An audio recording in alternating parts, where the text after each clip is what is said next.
That's right. Yeah. We had it. We had delay. Another sign that things were not going to run smoothly, Tom. All these signs right in front of me. Do you still feel like you've got the energy after all that? Not this morning, to be fair, but yeah, I do, mate.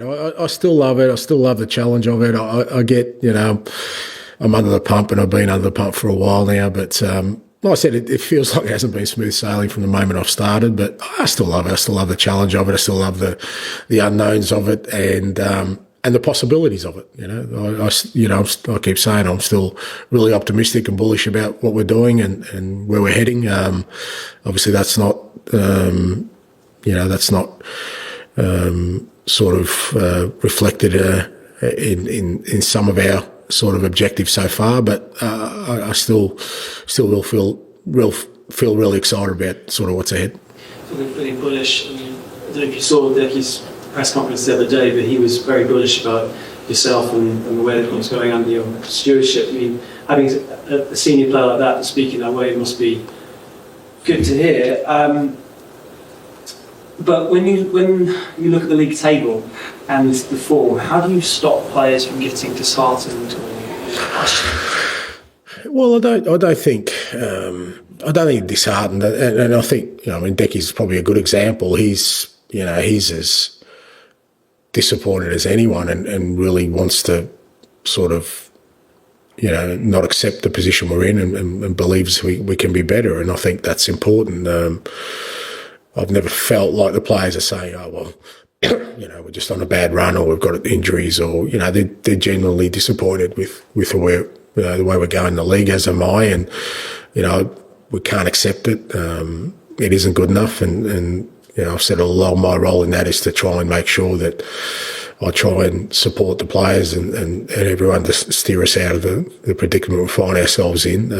But I haven't felt like the players have accepted that or been disheartened. And the flip side is that, we have done well in other competitions. We like I said, Carabao Cup, we've had to beat some pretty decent teams to get to where we are. In Europe, we finished fourth again, in some pretty trying circumstances. So it's a kind of balancing act. I don't think we can focus on one or the other. I think you look at it collectively and say, well, okay, we need to be better, and we've already shown that we can be.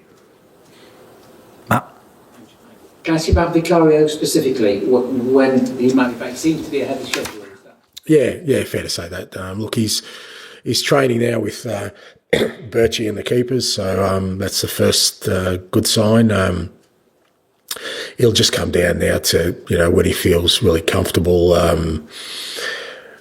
The type of injury it's not a muscle injury or anything. It's just a matter of now if he can do all the actions and everything he needs to do. And a goalkeeper is obviously a different position to a player. Look, I think, again, with him, probably over the next week or 10 days, I'd expect him to be available. Okay, so with that and all the other stuff, do you feel like there's a reset coming? Almost like a time when you sort of almost go again, relaunch? Yeah, I think so. I think, if you look at our kind of, which is why it was important last night, if you look at our schedule, we kind of, so we've got a big week, but then we play Villa in the FA Cup, and then we've got a sort of clean week to Man U, and that's the week all of them are sort of scheduled to start training. So if we get a full week of training, because at the moment we're hardly training, because it's like this morning, seriously, I could join in, probably you could join in, Matt, with the training we're doing at the moment.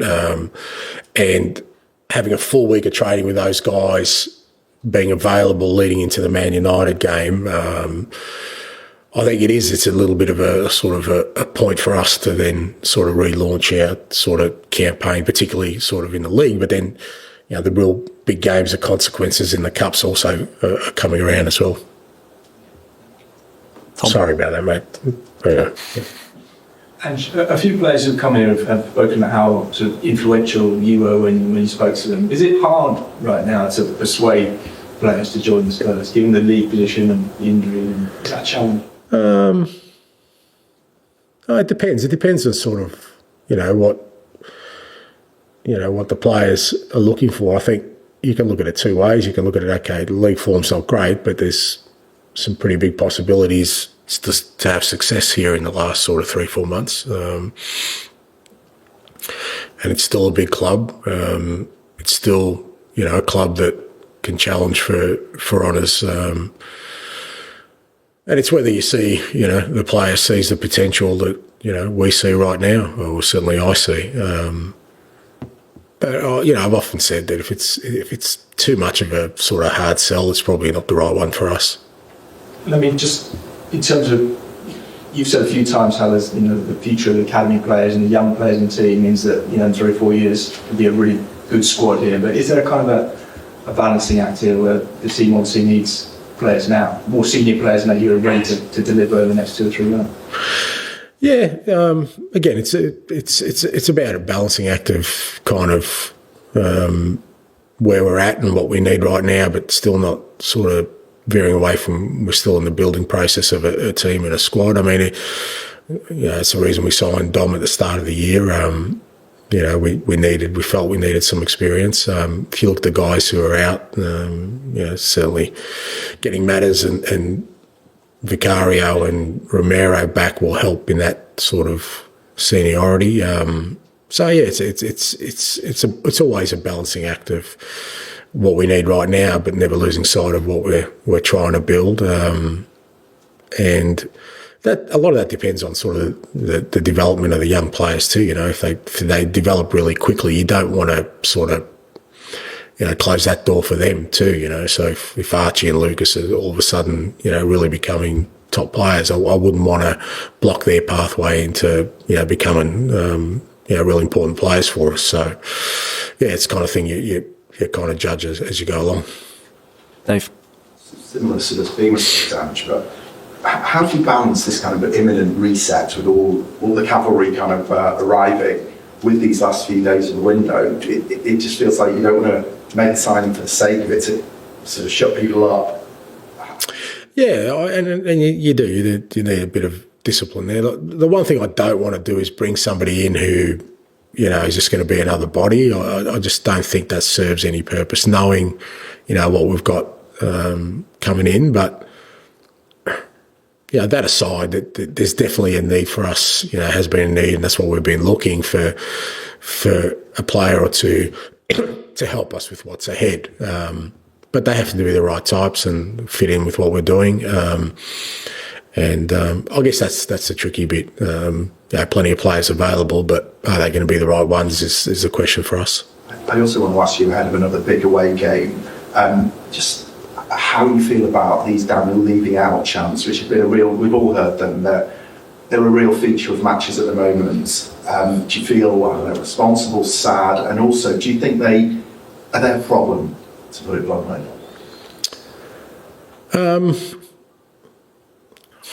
It's a bit harsh to say I'm responsible. It's not like I'm in the middle of it, sort of starting the chant.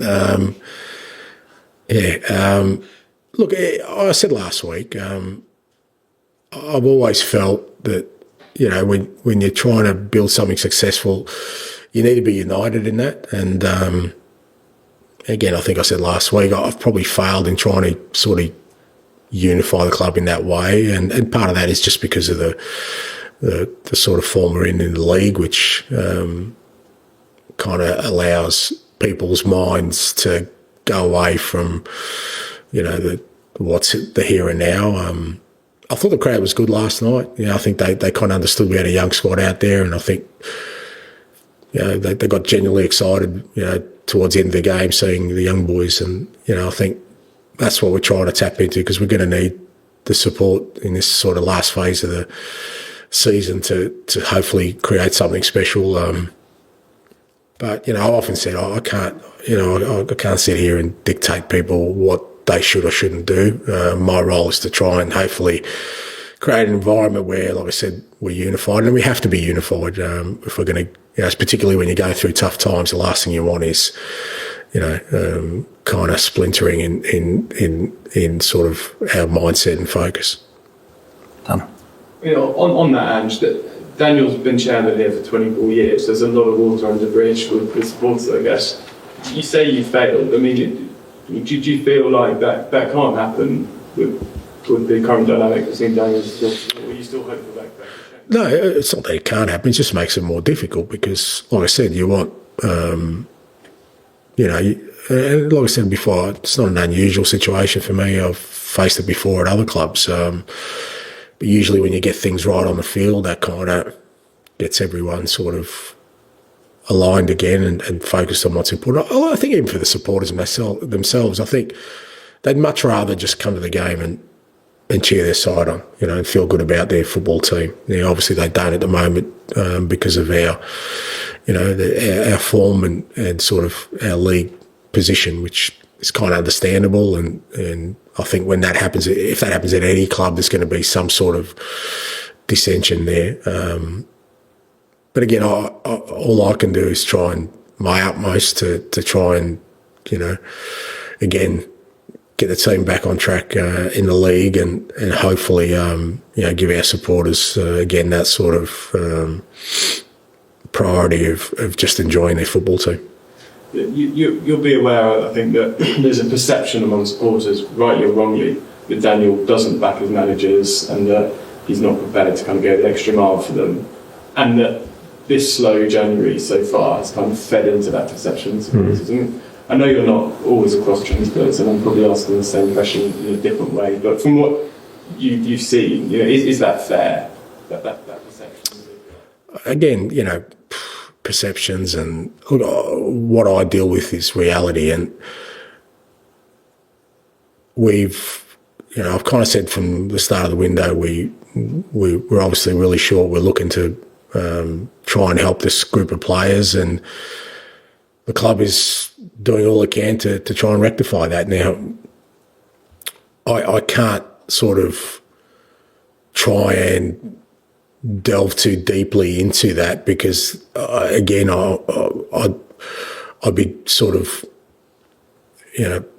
going into that world of looking for blame or looking to apportion sort of responsibility to other people when, I keep saying that we have to be unified through this. We have to be. Otherwise, when you go through a tough period like we are at the moment, you'll never get out of it. So, I always take things and, on face value. You have trust within the group that, everyone's doing what they can to try and help, because they're not helping me, they're helping the club. I know you're saying support the manager, but ultimately it's the club, it's not the manager. I mean, as we know, managers come and go. It's about what's best for the football club. I think that's always got to be the primary motive of everyone who's involved.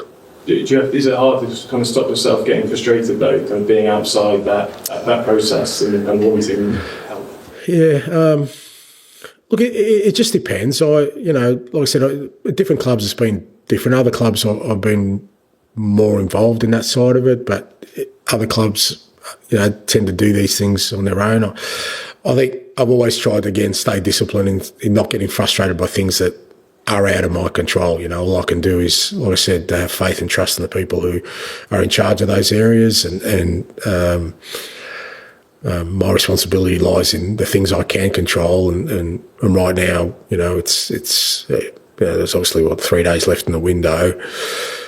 I really got to make sure that all my energies are on the players that are going to play on Sunday against Brentford. Okay, thank you. Thank you.